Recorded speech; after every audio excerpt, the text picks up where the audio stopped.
El día de hoy nos acompaña la directora del Centro de Ética Aplicada de la Universidad de los Andes, Yuni Montoya, que es abogada y especialista en Derecho Comercial de la Universidad de los Andes y doctora en Educación de la Universidad de Illinois.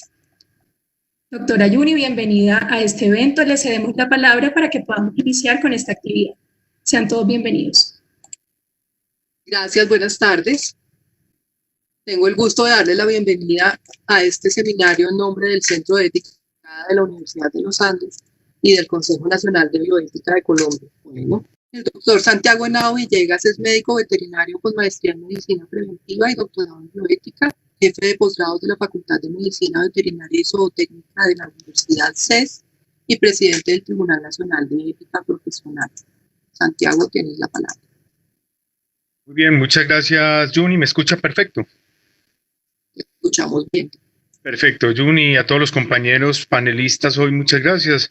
A Juni un agradecimiento y a la Universidad de los Andes por haber generado este espacio.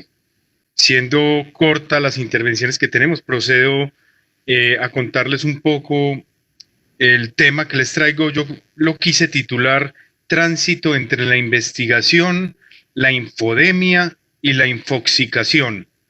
De pronto ahí hay dos términos que pueden no ser de claridad para todos, entonces voy a aclarar un poco. Infodemia e infoxicación son unos neologismos, así como cuando se habló de la bioética como un neologismo, unos nuevos términos que hacen referencia a la cantidad excesiva de información y más alrededor de toda esta pandemia que venimos teniendo. En algunos casos esa información es correcta, en otros casos no es correcta, en algunos casos tiene ciertos tintes grises de validez y ahí es donde empieza el problema. Inclusive la Organización Mundial de la Salud hace poco se refirió a eso. Entonces entendemos la infoxicación como ese exceso de información y más con el surgimiento de la era digital. En nuestras vidas abunda la información y estamos invadidos de mensajes que llegan desde diferentes esferas.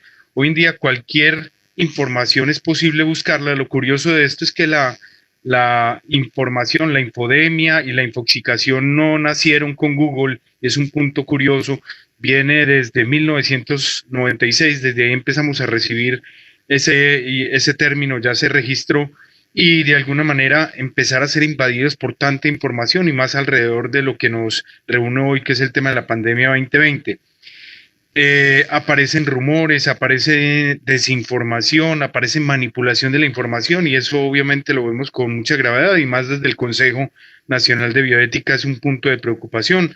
Eso de igual manera se empieza a amplificar con las redes, a través de las redes con muchísima frecuencia. Inclusive se ha hecho un análisis de cómo han ido evolucionando las conversaciones a través de las redes, a través de Twitter, de Facebook, a través de Instagram, cómo ha ido evolucionando las redes a través de todo este tema de la pandemia. Digamos que arrancamos con conversaciones un poco más sociales y así fue el inicio de la pandemia y después evolucionamos a conversaciones mucho más políticas y centradas fundamentalmente en la crítica que le hacemos a los gobernantes.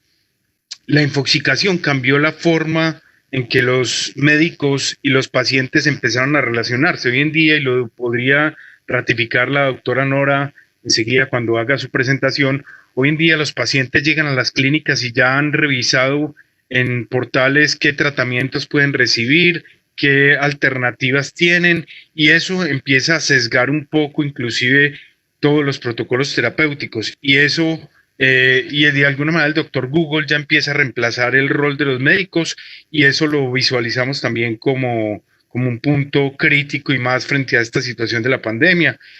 El acceso, y aquí quiero ir dejando de una vez una de las conclusiones que al final la repetiré, el acceso a la información correcta en el momento oportuno y en el formato correcto es decisivo. O sea, frente a toda esta pandemia, la información que se acceda en el momento oportuno y de la forma correcta es un punto importante. Estamos sepultados frente a la mayor avalancha de estudios.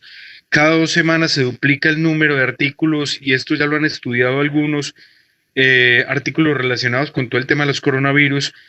y empezamos a dudar un poco del rigor y la transparencia como variables importantes para darle credibilidad y sobre todo para la toma de decisiones frente a la pandemia.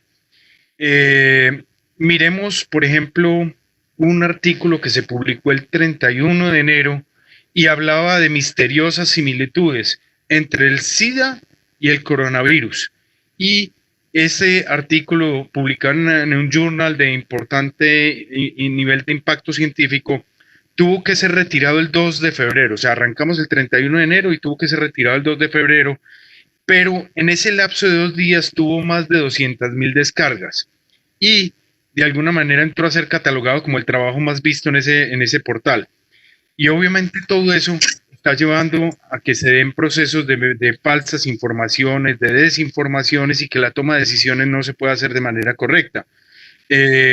Las incertidumbres que se genera frente a una pandemia como estas, un agente etológico que no conocíamos muy bien, hay que tratar de aterrizarlo. Miremos en cuanto al tema de la información, en cuanto al tema de la información, el coronavirus, por ejemplo, en el 2004 había más o menos 3,000 artículos sobre coronavirus al año. Hoy en día tenemos 700 diarios.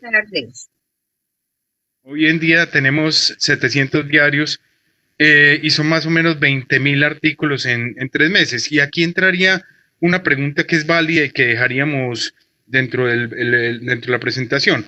¿Preferimos información de mala calidad ahora o ninguna información hasta que logremos absoluta confianza? Y ahí estaríamos lidiándonos entre el principio de precaución y el principio de oportunidad. Algunos hechos anecdóticos y seguramente ustedes los conocerán. En marzo del 2020 advirtieron que el ibuprofeno podía ser fatal para el manejo del COVID. Inmediatamente el Ministerio de Salud en Francia dijo prohibido el ibuprofeno, y esto tuvo que ser desmentido por importantes científicos al respecto. Pero no solamente eso, que el distanciamiento social tiene que ser mínimo de 5 metros y que a 5 metros había posibilidad de transmisión, eso también lo desmintieron. Y temas como el que nos presentó Constanza ahora de la hidroxicloroquina, que es tratamiento para el lupus y para la malaria, afectó un poco la disponibilidad de esos medicamentos y obviamente el referente, ¿quién lo dice? Entonces, yo quería dejar como preocupación el tema de la infoxicación. Estamos recibiendo tanta información y a veces tenemos sed para recibir esa información, que eso está llevando a que se den dificultades en la toma de decisiones, sobre todo en los gobernadores, en los gobernantes, ansiedad, procesos de ansiedad, depresión y agobio en la población en general, y digamos que no hay ningún control de calidad estricto en cuanto a lo que se publica en Internet. Ya afortunadamente se han llegado a acuerdos con Google y se han llegado a acuerdos con muchos de los grandes sistemas de buscadores para que filtren un poco esa información. Y definitivamente tenemos que ganar tiempo en la toma de decisiones y para eso la experiencia en las investigaciones, evitar la desinformación, al contrario, buscar información clara, tratar de reducir el nivel de complejidad y llegar a niveles de mayor formación para poder hacer estudios importantes. Es como el llamado que yo tenía. Voy a dejar acá simplemente ya con 2 conclusiones rápidas.